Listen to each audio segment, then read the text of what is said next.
ನೋಡಿ ಸ್ವಾಮಿ, ಕೇಳಕ್ಕೆ ಬಂದೆ ನಾನು, ತೆಗಿಬೇಡಿ, ಈ ಬೇಕಾದರೆ ಕಾಯಿಲೆ ಹೋಯ್ತೆ ತಗೊಂಡು ಹೋಗ್ರಿ ಅಂತ ಹೇಳ್ತೀವಿ ಏನಂತ ಅಂದರು. ಎತ್ತಮ ಮಾಡ್ತೀಯೋ ಅಂತ ಅಂದರು.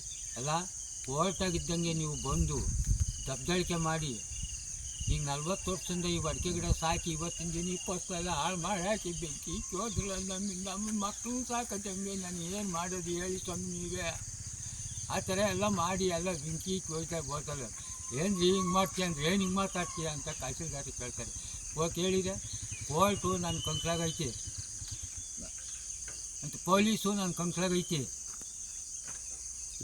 ತಾಲೂಕು ಆಫೀಸು ನನ್ನ ಕಂಕ್ಲಾಗೈತಿ, ನಾನು ಹೇಳ್ದಂಗೆ ಕೇಳಬೇಕು ಅಂತ ಹೇಳಿ ಈ ಥರ ಮಾಡಿ ಎಲ್ಲ ಬೆಂಕಿ ಇಕ್ಕೋತಲ್ಲ ಸರ್. ಎಲ್ಲ ನಿಮಗೆ ನೋಟಿಸ್ ಏನಾದ್ರು ಕೊಟ್ಟಿದ್ರಾ? ಇಲ್ಲ ಸರ್, ಇಲ್ಲ ಸರ್, ನೋಟಿಸ್ ಕೊಟ್ಟಿದ್ದು ನಾವು ನೀವು ಹೇಳ್ದಲ್ಲ ಸರ್. ನಾನು ಎಷ್ಟನೇ ಇಸ್ವಿಲಿ ನೀವು ಕೇಸ್ ಹಾಕೊಂಡಿದ್ದೀರಾ?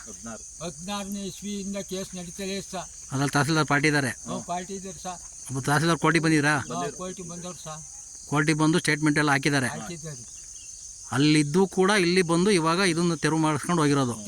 ತೆರವು ಮಾಡಿಸ್ತೀನಿ ಅಂತ ಬಂದು ಗಿಡ ತೆಗೆದ್ಮೇಲೆ ಕಾಯಿಲೆ ತೆರವು ಓಡಿಸ್ಲಿಲ್ಲ. ಇಲ್ಲಿ ಯಾರ್ಯಾರು ಬಂದಿದ್ರು? MLA ಅವರು ಯಾರು ಬಂದಿದ್ರಾ? ವಾಸಣೆ ಯಾರು ಬಂದಿರುವ? ಅವ್ರೇನಂದ್ರು? ವಾಸಣೆ ಯಾರು ನೋಡಮ್ಮ, ಇದ್ದಂಗೆ ಇದು ಮಾಡ್ಕೊಂಡು ಗಿಡ ಕೀಳ್ಬೇಡಿ, ಇದ್ದಂಗೆ ಮಾಡ್ಕೊಂಡು ಹೋಗ್ರಿ ಇದಕ್ಕೆ. ಅವ್ರು ಹೋದ್ಮೇಲೆ ಕೀಳ್ಸೋದೆ ನಾನು. ಇವತ್ತು ಅವರು ಓಡಾಡೋಕ್ಕೆ ದಾರಿ ಕೊಟ್ಟೆ ಮಾಡ್ಬೇಕು. ನಾನು ತಾಂಬೋಗು ಇಟ್ಟಚ್ಚ ಅಂತ ಹೇಳಿ ಇಟ್ಟಚ್ಚ ತರಿಸಿ ಕೀಳಿಸಿ ಹೋದ್ರು ಸರ್. ವಾಸಣೆಯವ್ರು ಹೋದ್ಮೇಲೆ ಈ ಥರ ದಬ್ದಾಳಿಕೆ ಮಾಡಿದ್ರು ಸರ್. ಇಲ್ಲಿ ರೋಡ್ ಇರೋದಾ ಇಲ್ಲ ಹಳ್ಳ ಇರೋದಾ? ಇದು ಹಳ್ಳ ಸರ್, ನೀರ್ಗಾಲುವೆ. ಈಗ ಹಳ್ಳ ಮಾಡಿದ್ರೆ ನೀವು ಬಿಡ್ತೀರಾ? ನೀವು ಈಗ ಹಳ್ಳ ಮಾಡಿದ್ರೆ ಬಿಡ್ತೀವಿ ಸರ್. ಹಳ್ಳ ಎಷ್ಟೈತೆ ಅಷ್ಟೇ ಅಳತೆ ಮಾಡಿ ಬಿಡ್ತೀರಾ?